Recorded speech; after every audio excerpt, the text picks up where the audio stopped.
1 2 3 4 1 2 3 এই তালে তালে 1 2 হ্যাঁ এ দেশ তোমার আমার আর আমরা গরি খামার এ দেশ তোমার আমার আর আমরা গরি খামার আর আমরা গরি স্বপ্ন দিয়ে সোনার কামনায় আয় রে আয় লগন বয়ে যায় মেঘ গুর গুর করে চাঁদের সীমানায়।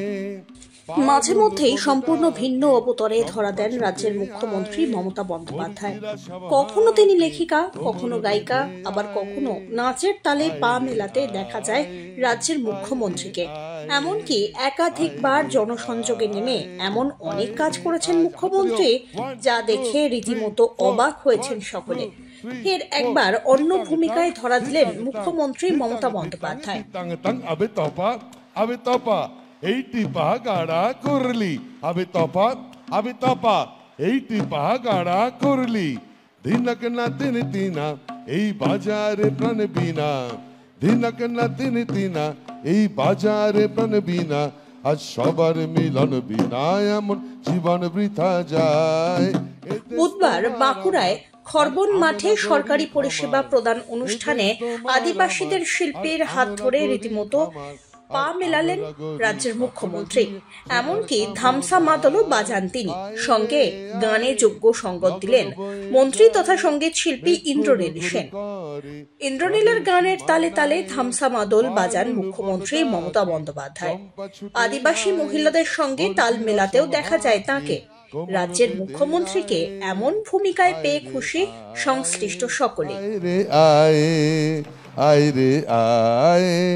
আয় রে আয় ধিতাং ধিতাং বলে কে মাদলে তান তোলে ধিতাং ধিতাং বলে কে মাদলে তান তোলে কার আনন্দ উচ্ছলে আকাশ ভরে যোচনায় আয় ছুটে সকলে এই মাটির ধরা তলে আয় ছুটে সকলে এই মাটির ধরা তলে আজ হাসির কলরলে নূতন জীবন গড়িয়ায়। উল্লেখ্য, বাঁকুড়ায় বুধবার হাজির ছিলেন মুখ্যমন্ত্রী মমতা বন্দ্যোপাধ্যায়। বাঁকুড়ার খাতড়ায় প্রশাসনিক সভা করলেন মুখ্যমন্ত্রী। আর এই সভা থেকে কয়েক হাজার কোটি টাকার জনকল্যাণমূলক প্রকল্পের উদ্বোধন এবং শিলান্যাস করলেন। সেই সভায় বক্তব্য রাখার সময় বিজেপিকে আক্রমণ শানিয়েছেন মমতা। পাশাপাশি তৃণমূল সরকার পিছিয়ে পড়া দরিদ্র মানুষের জন্য কি কি করেছে তার উল্লেখ করেন। সেই কাজে কেন্দ্রের বাধার অভিযোগও তোলেন। এদিন সভা মঞ্চ থেকে তিনি বলেন, পশ্চিমবঙ্গ যদি ভারতের সাংস্কৃতিক পীঠস্থান হয় তাহলে বাঁকুড়া রাজ্যের সাংস্কৃতিক রাজধানী। আমি তো আপনাদের শিখিয়ে যাচ্ছি, ছোটবেলা থেকে যেটুকু আমরা শিখেছি, ভালো কাজের কোনো তুলনা হয় না। আর খারাপ কাজ যারা করে আর খারাপ কথা যারা বলে তাদের কথা শুনবেন না, ওদিকে তাকাবেন না, তাহলে ব্রেনটাই খারাপ হয়ে যাবে। তাই নিজেদের যদি চিরসবুজ থাকতে হয়, সুন্দর থাকতে হয়, ভালো থাকতে হয়, তাহলে মনে রাখবেন শীত গ্রীষ্ম বর্ষা আমরাই একমাত্র ভরসা। শীত গ্রীষ্ম বর্ষা তৃণমূল সরকারই একমাত্র ভরসা। শীত গ্রীষ্ম বর্ষা মানুষই একমাত্র ভরসা।